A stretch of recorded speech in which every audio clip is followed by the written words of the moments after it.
day, ladies and gentlemen. My name is Rebecca Muleme. I'm with my colleagues, Mr. Kobulo and Mem Musingi. We got our training today on how to use a Riso duplicate machine. So I'm going to take you through a few tricks that we've learned today. So the first one, honestly speaking guys, I never knew how you can actually use this pocket over here. So I was actually taught that this pocket, when I come to do my duplicates, I can just start by putting my papers like that. Okay, and then I take them out one by one, and then I do my duplicates. So let me just open and show you. Okay, and then I'm gonna look, it's an A4. Let's close it together, and then I'm first gonna check which master was it on. So in order for me to check, I will press here. So it's making 2 copies. Okay, there we go. So I know actually we were printing this copy. So now I'm going to continue because this is the copy that I'm looking for. So when I make copies here, because it's duplicate, is for larger group of people, it needs to be 50 upwards. So I will press for 50 copies. Okay, so yes, I press my 50 copies. All right, and then another trick that I have learned, very interesting guys. I've learned here that you can actually use this buttons. For an example, if I have an A3 copy and I want, because this only prints out A4, then I'm gonna press here. Can you see that? Now my setting is on 71%. That indicates that A3, when it comes out, it will be A4. Okay, I'm just going to take it back to 100 again. There we go. And another thing that I've learned is that we actually have a book button. When I make copies from the book, I can just press that button. Okay. And then another trick that I've learned, guys, sometimes we are writing stuff, maybe our notes from the meeting and we need more copies. I can just press this button, and then the Riso will also know how to work with the ink, so that it can know how much amount of ink to use in order to print out the writing. And then I also learned about the speed. Very interesting. In case you're in a hurry and you want it to print very quickly, then you can just increase your speed. As you can see, it's on 5, because I'm always in a hurry, guys. And then we also have our shading, like how dark or light I want the picture. If I can, maybe if I make copies and I see when it's too bright, it's not working, I can just increase that, and then it can come out a little better. And then here, when you make copies, okay, it should leave a space on top. So this is what it's for, right? So when it's printed but then it's too up, I can always use this also, because it must always leave space. And then okay, now I'm done with this copy, right? So to show you how this works, remember I've put those ones like that. Then to show that I'm done with this, I'll just put it upside down like that, and then I'll take the next copy and the next until I'm done.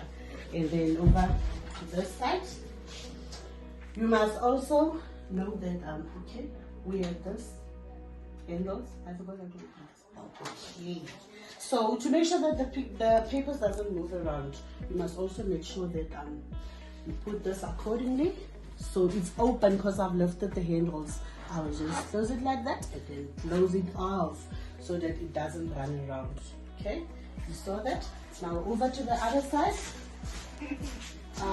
On this side also we have this. But you must always make sure that they in the right position like this, so that the paper can flow down nicely. So those are also very important. It's still a decoration, I guess. You must make sure also this is on A4 so that it can hold your papers nicely.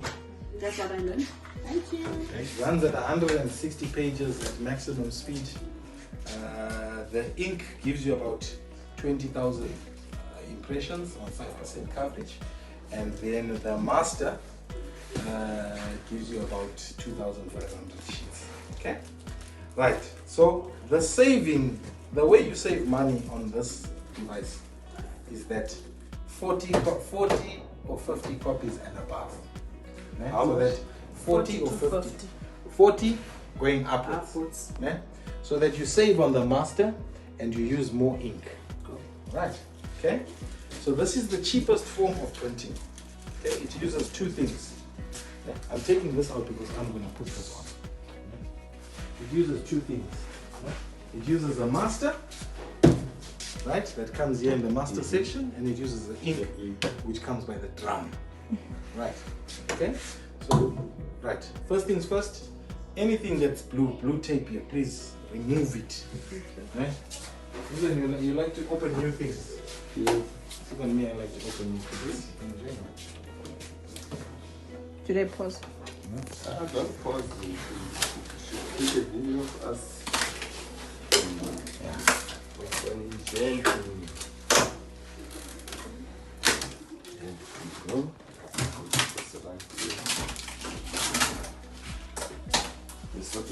Yeah, push that tray down.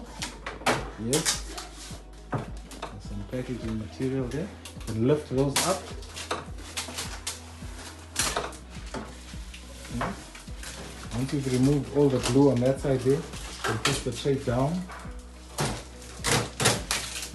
you go. This one, this one. Yeah, push it down. Right, remove the blue tape. There's blue tape inside there. There's more there.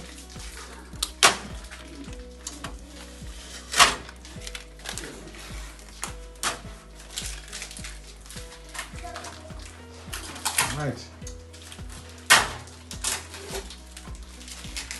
Beautiful machine, right? Okay.